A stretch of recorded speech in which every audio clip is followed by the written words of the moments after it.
It was only a matter of time before Deion Sanders said something. Because you don't insult his son, downplay his talent, and expect Coach Prime to sit back quietly while the NFL machine does what it's always done: ignore, diminish, and ultimately undervalue quarterbacks who refuse to fit their prefab mold. And that's exactly what happened with Shedeur Sanders in Cleveland. If you're into the real story and all the messy twists they don't show on highlight reels, go ahead and subscribe.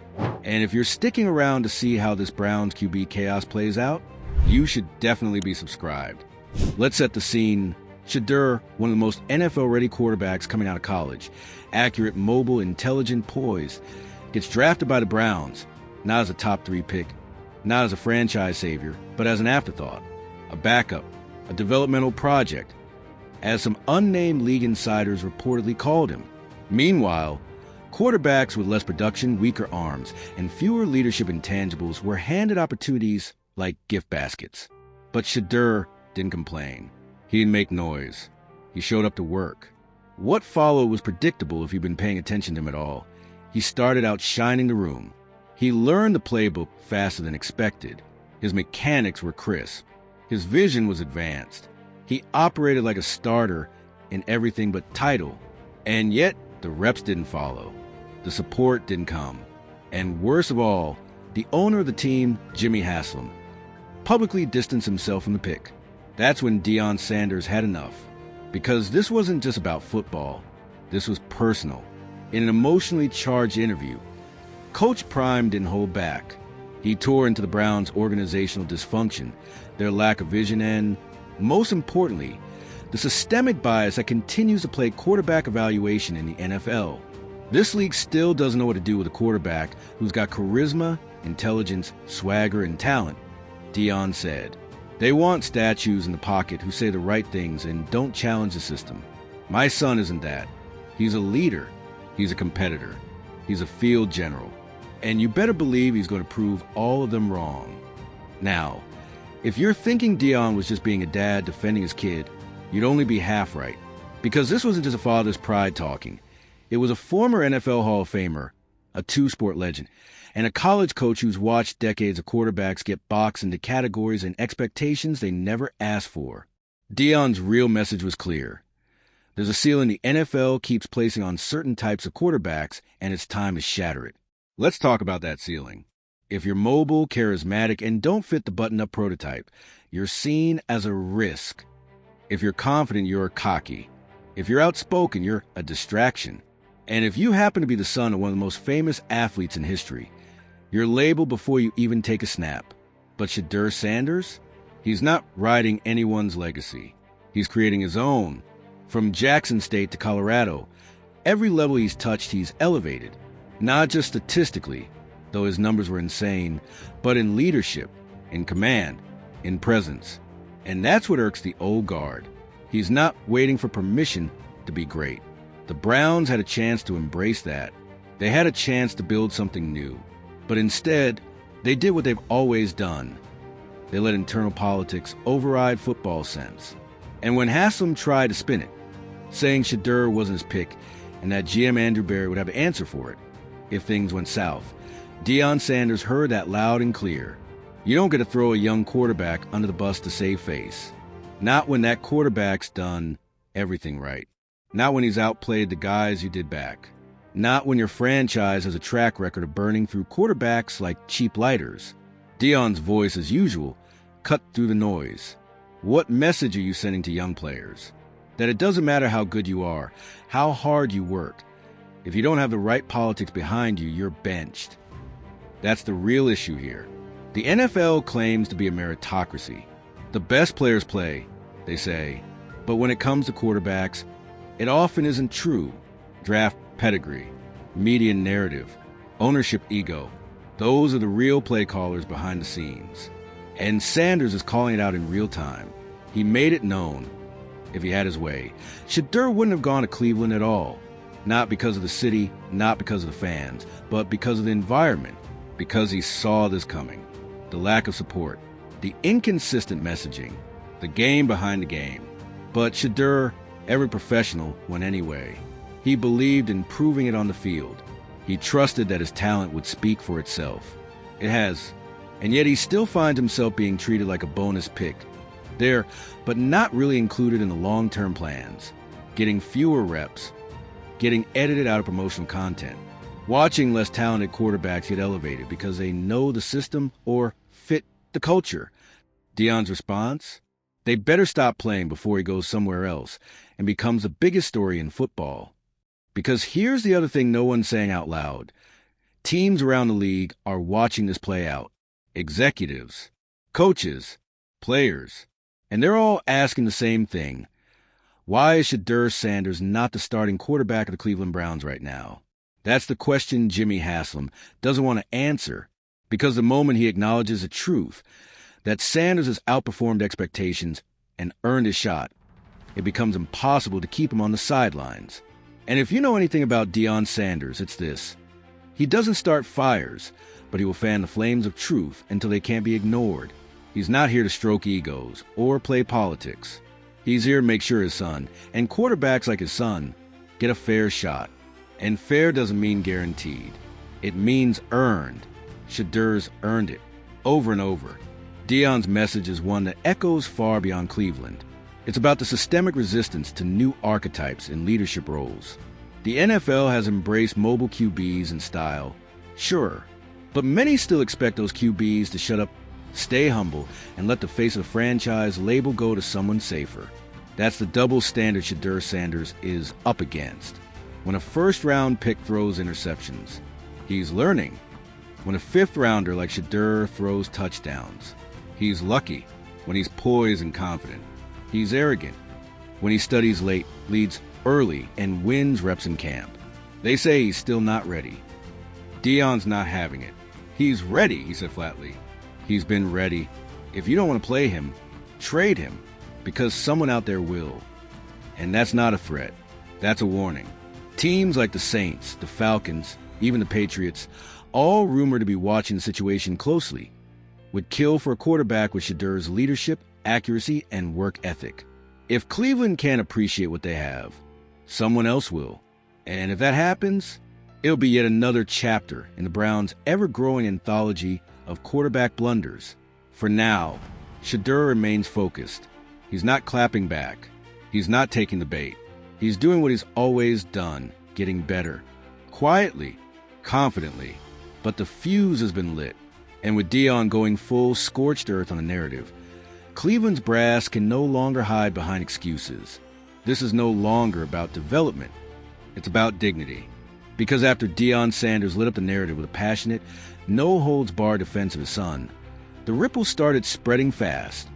Not just the Browns' locker room, but across the entire NFL landscape. You could almost hear the collective, "Wait, he said what?" from every front office exec pretending they hadn't been paying attention. But here's the thing, Deion didn't say anything outrageous. He didn't invent a scandal. He simply put words to what many around the league had already been whispering for weeks. What exactly is going on with Shedeur Sanders in Cleveland? It was the question no one at the top wanted to answer, because to do so would mean facing an uncomfortable truth. That truth? The Browns had something special and still managed to mishandle it. From the day Shedeur arrived in Berea, Ohio, he was under a microscope, not just because he was a rookie QB, but because he was that rookie QB, the one with the last name, the one with the cameras, the one with pressure already pre-installed like a software package. But instead of welcoming the pressure, the Browns' leadership flinched, and while they wouldn't say it out loud, their actions spoke volumes. Fewer reps, weaker support, constant elevation of safer choices like Dylan Gabriel. Even Joe Flacco, who, bless his Super Bowl winning heart, is more fossil than franchise, was being given more first-team opportunities, all while Shedeur stayed quiet, stayed sharp, stayed patient.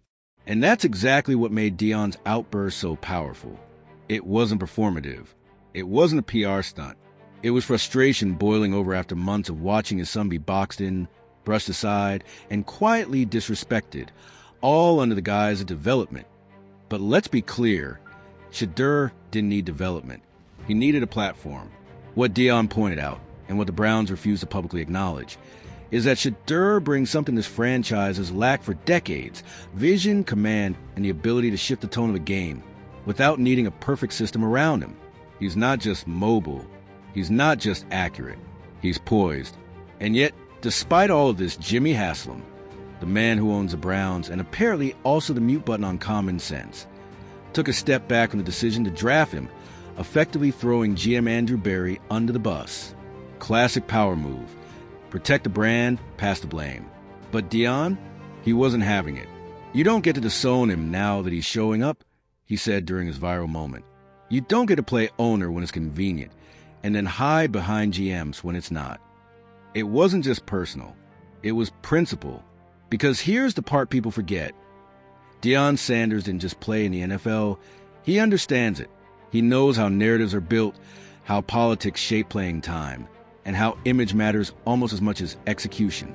That's why he's been so fiercely protective of Shedeur. Because he knows how quickly the NFL can chew up a young quarterback, especially one who doesn't fit the cookie-cutter mold. One who talks with swag. One who celebrates. One who dares to believe he's earned more than a clipboard. And really, that's what this all comes down to. The mold. The NFL still wants their quarterbacks to be polite, robotic, and deferential. They want them to say, "Yes, sir," keep their heads down, and pretend confidence isn't allowed unless it comes with a Super Bowl ring already attached. But Shedeur, he walks in like he belongs. He prepares like he knows he belongs. And when he throws a dime, he celebrates like the game just validated what he already believed about himself. That confidence makes people nervous. It challenges the hierarchy. And so, rather than embrace it, Cleveland tried to control it. But now they're out of time. The preseason is here. Reps are real. Decisions are imminent. And every time Shedeur steps on that field, he's turning whispers into headlines. And the fan base? Oh, they've noticed. Watch any Browns forum, podcast, or fan reaction. People aren't asking if Shedeur should start. They're asking why he hasn't already. They've seen the practice footage. They've seen the chemistry with the receivers. They've seen the way the offense moves better, faster, and more creatively when he's under center. And most importantly, they've seen what not having a real quarterback looks like for the past 20 years. They're not here for politics. They're here to win. So if Jimmy Haslam thinks he can quietly bury Shedeur under the weight of quarterback depth, he might be in for a rude awakening. Because this isn't just about the roster anymore. It's about the moment. A moment that could define a season. A moment that could finally turn this franchise around, or bury it deeper in the swamp of what could have been. Deion's message wasn't a threat. It was a wake-up call. Support the kid, or watch someone else do it and reap the rewards. And don't get it twisted. There are other teams ready to pounce, not just the Saints or Patriots. Think about every team with a shaky quarterback situation and a coaching staff desperate for a spark. They're circling like sharks in open water. They've seen the tape. They've seen the talent. And they're just waiting for Cleveland to blink. But if the Browns have any self-awareness, they'll realize they've got something rare. Because for once, the answer isn't in the draft. It's not in free agency. It's not in a wild trade scenario. It's already in their locker room. Already wearing the jersey. Already making plays in practice that scream, "I'm ready." All they have to do is listen. Of course, that's never been Cleveland's strong suit. They've always struggled with direction. Always managed a trip over their own success. Always found a way to turn gold into rust. But this time, they might not get another shot.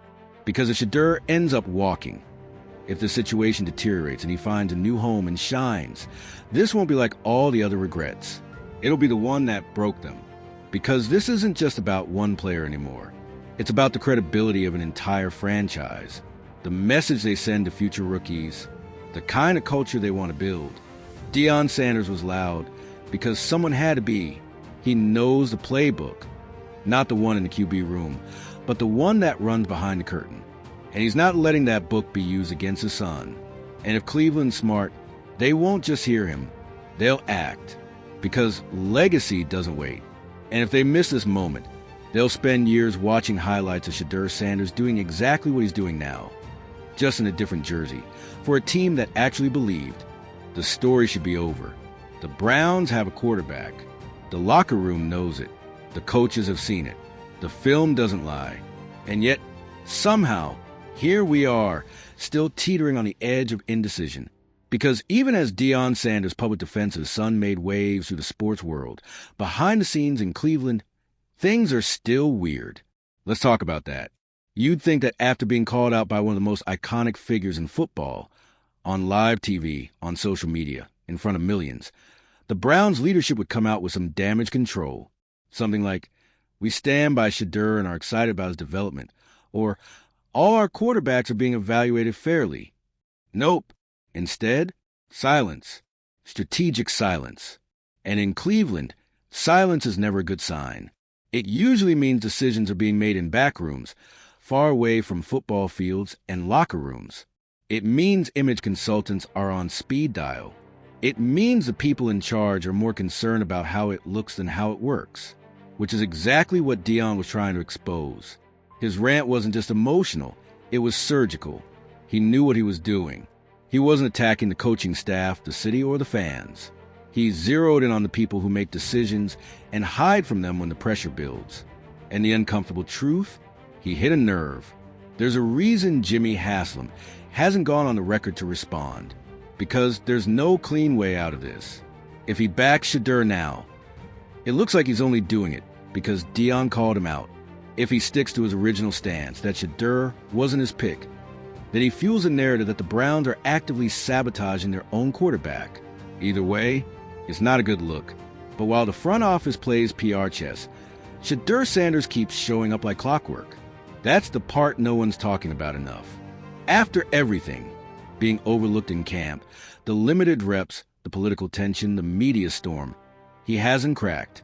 He hasn't pouted. He hasn't posted cryptic messages or ducked interviews. He just keeps working. Ask the receivers who's throwing extra routes after practice. Ask the lineman who gets them donuts on meeting days. Ask the assistant coaches who's first in the film room. It's the same answer every time. Shedeur. And that's what makes this whole situation so surreal. In most NFL organizations, when a young quarterback acts like a pro, performs like a starter, and earns the respect of his teammates, it's a no-brainer. You give him the reins. You let the future start now. You build around him. But in Cleveland, they hesitate. They overthink. They cling to structure like it's a life raft, even when it's sinking them. Part of it is fear. The Browns have seen so many quarterbacks flame out, so many next guys crash and burn, that they don't trust themselves anymore. Every decision is made with a ghost whispering in their ear. Couch, Quinn, Whedon, Manziel, Kaiser, Mayfield. The list is endless, and the trauma is real. But Shedeur isn't those guys. He's not riding media hype. He's not trying to be a brand. He's not reckless. He's controlled, calculated, calm. The thing that makes him dangerous isn't flair, it's discipline. He's not here for the drama. The drama found him. And now the Browns have to decide. Do they double down on dysfunction or break the cycle? Let's be honest, Deion's rant forced that question into spotlight. Whether they like it or not, the Browns are now on the clock.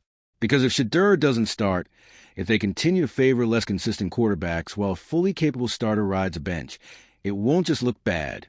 It'll be bad. It'll be toxic. Locker rooms can sense favoritism. They can smell politics. When the guy making plays doesn't play, it sends a message. Performance doesn't matter here. That's how you lose the room. And right now, the room is with Shedeur. Players have eyes. They see who's leading, who's elevating the offense, who's calm in chaos. And the difference between Shedeur and the other QBs in camp hasn't just been stats. It's been tone. The offense flows when he's under center. Receivers run routes harder. Linemen block longer.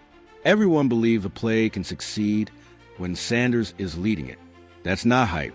That's trust. And when you lose that, when players stop believing the best guy is on the field, you lose everything. You lose effort. You lose morale. You lose your season. The Browns have a window, a rare one, a young, marketable quarterback with high football IQ, who's already respected by the team, who hasn't let adversity shake him, and who just happens to have the full support of one of the most influential voices in football. You couldn't design a better situation. And yet, here they are, still weighing it, still evaluating. Deion saw the window, and he screamed through the glass, because he knows this is bigger than one team, bigger than one season. This is about what kind of future the NFL wants to build. Will it continue rewarding safe mediocrity and penalizing unique talent? Will it keep burying dynamic, intelligent quarterbacks who don't come from traditional pipelines? Or will it finally start listening to the people in the building, the teammates, the coaches, the tape, and make decisions that actually reflect reality? If the Browns choose Shedeur, they're not just picking a player. They're picking a direction. One that says, we're done repeating history. We're moving forward. One that says, leadership doesn't have to come in one package. One that says, if you earn it, you play. And maybe that's why Deion's comments shook people. Because they weren't a tantrum. They were a challenge. To the NFL, to the media, to ownership, to tradition. He was saying, adapt or get out of the way. Shedeur's earned his shot. Not because of his last name. Not because of a viral highlight. But because in every measurable way, on-field performance, preparation, leadership, he's proved he's ready. The Browns now have two choices. Start him and take control of their own narrative, or bury him and watch the rest of the league turn the page without them. Because here's the secret no one on that executive level seems to understand. You can't stop a star. You can only decide whether they shine for you or someone else. And if Cleveland squanders this chance, they won't just lose a quarterback. They'll lose the trust of every player who believed merit mattered. They'll lose the fans who thought this year might be different. They'll lose the respect of a league that's already watching this unfold like a Netflix drama. And they'll never hear the end of it from Deion Sanders. Because this man isn't going away. He's not cooling off. He's not fading into background. He will be there, on camera, on the sidelines, in the media, reminding everyone exactly how this went down. The Browns can either make the right call or become a cautionary tale. Again,